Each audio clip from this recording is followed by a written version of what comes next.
Matthew 8. I read from the Institute for Scripture Research, the ISR, because it takes a direct translation from Hebrew to English, Greek to English, and Aramaic to English. Yah is the Elohim of the heavens and the earth, the first and the last and the only, and he's an extremely jealous El. He's so jealous that he doesn't even want the names of idols or mighty ones to come to our lips. Yah is the Elohim of the heavens and the earth, the first and the last and the only. Yah is short for YahWeh, YahWeh, Yod He Vav He. There's no difference. It's like saying Dan, Daniel, Daniel with an E. What is the difference and does matters when people say that Phil, Bob, Sam, and Aaron are the same name when no, they're not. No one in their right mind would ever believe that. Only a fool would believe that a hammer could force its creator to do anything. There was no letter J in the Hebrew, Greek, or Aramaic text because the letter J is only about 600 years old, while the son of Elohim, Yehoshua, died on a stake for the sins of all of humanity over 2,000 years ago. In a direct translation from Hebrew to English, Yehoshua is Joshua, and I strongly believe that the son of Elohim's name, Yehoshua, means Yahweh is salvation. 8. And when he came down from the mountain, large crowds followed him, and see, a leper came and bowed before him, saying, Master, if you desire, you are able to make me clean. And stretching out his hand, Yehoshua touched him, saying, I desire it, be cleansed. And immediately his leprosy was cleansed. And Yehoshua said to him, See, mention it to no one, but go on your way, show yourself to the priest, and offer the gift that Moshe commanded as a witness to them. And then Yehoshua had entered Kephar, Kephar, Nahum, Nah with a .um. A captain came to him, appealing to him, saying, Master, my servant is lying in the house, paralyzed, grievously tortured. And Yehoshua said to him, I shall come and heal him. And the captain answering said, Master, I am not worthy that you should come under my roof, but only say a word, and my servant shall be healed. For I too am a man under authority, having soldiers under me. And I say to this one, Go, and he goes, and to another, Come, and he comes, and to my servant, Do this, and he does it. And when Yehoshua heard, he marveled and said to those who followed, Truly I say to you, not even in Israel have I found such great belief. Because a captain of the, obviously military, he has soldiers, he's a captain of the military, believes in him. He's a believer in him. And he knew it the moment he saw him and was just like, I'm not worthy of you. I know who you are. Help me. But please don't come under my roof because I'm not even worthy of that. A real believer. Wow. And I say to you that many shall come from east and west and sit down with Abraham and Yitzchak and Jacob in the reign of the heavens, but the sons of the reign shall be cast out into outer darkness. There shall be weeping and gnashing of teeth.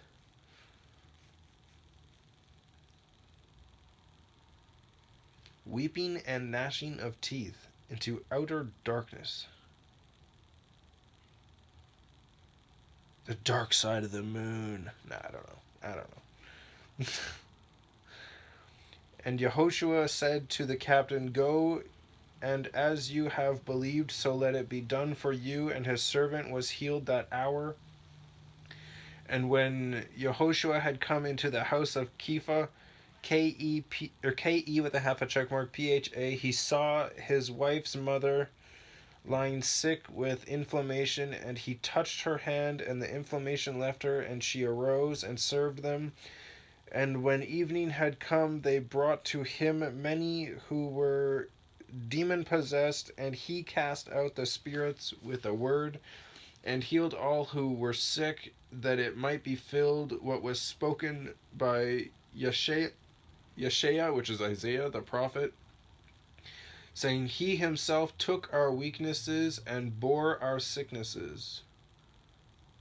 Isaiah 53:4. And when Yehoshua saw large crowds about him, he gave a command to go off to the other side, and a certain scribe, having come near, said to him, Teacher, I shall follow you wherever you go. And Yehoshua said to him, The foxes have holes, and the birds of the heaven nests, but the son of Adam, AD with a line underneath of it, AM, has nowhere to lay his head.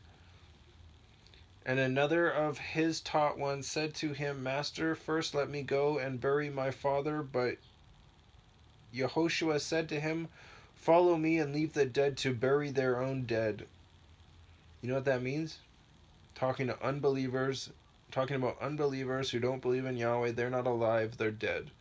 To bury their own dead who have actually passed away, died.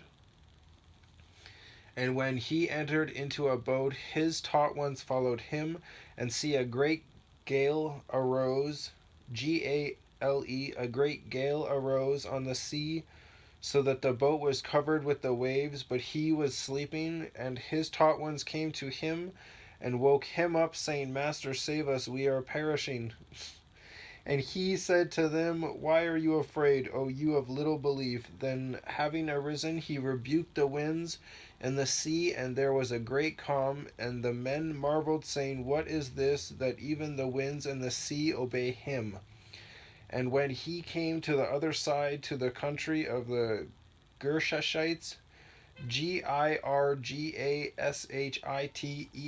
two demon-possessed ones met him coming out of the tombs, very fierce, so that no one was able to pass that way. And see, they cried out, saying, What have we done, or what have we to do with you, Yehoshua, son of Elohim? Have you come here to torture us before the appointed time? At a distance from them there was a herd of many pigs feeding, and the demons begged him, saying, If you cast us out, send us into the herd of pigs. And he said to them, Go. And they coming out went into the herd of pigs, and see, the entire herd of pigs rushed down the steep place into the sea, and died in the water. And the herdsmen fled and went away into the city and reported all this and about those possessed by demons. And see, all the city came out to meet Yehoshua, and when they saw him, they begged him to leave their borders. Wow, ain't that factual? Another thing that kind of bothers me about people who only read the Old Testament and only parts of the Old Testament, they're like, oh, he how could he have done all these miracles as a person? It's like, well, you're not seeing this as the way it needs to be seen. You're seeing this as the way you want to see it.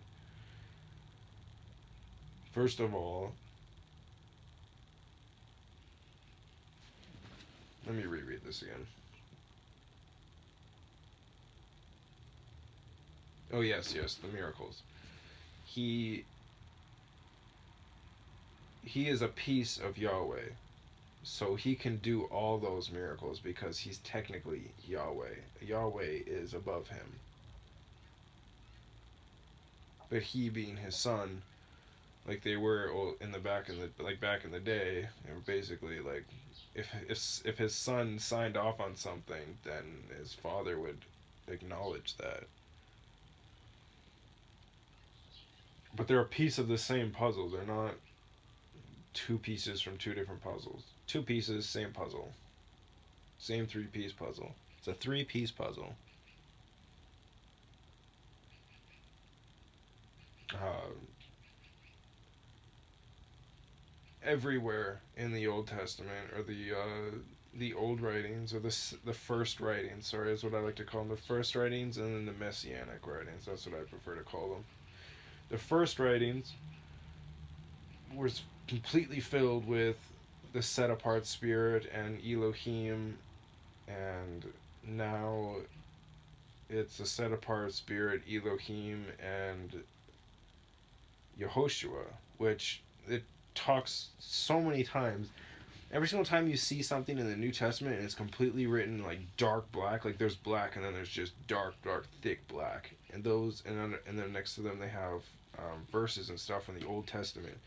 They're literally prophesying in the Old Testament, throughout the entire Old Testament, by the way, including the Tanakh, the first 5 books of the Bible. It's flooded with there being a savior that is going to come, and that he's going to die for them and all this stuff, and it's all there. It's just whether or not you are willing to look it up and like look at it, actually look at it.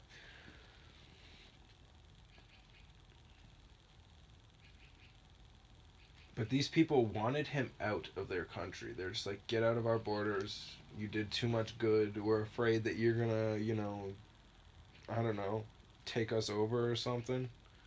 But even the demons were like, oh yeah, so you have an appointed time that you can terrorize us and torture us, but that time isn't here yet. More points to him returning. Anyways.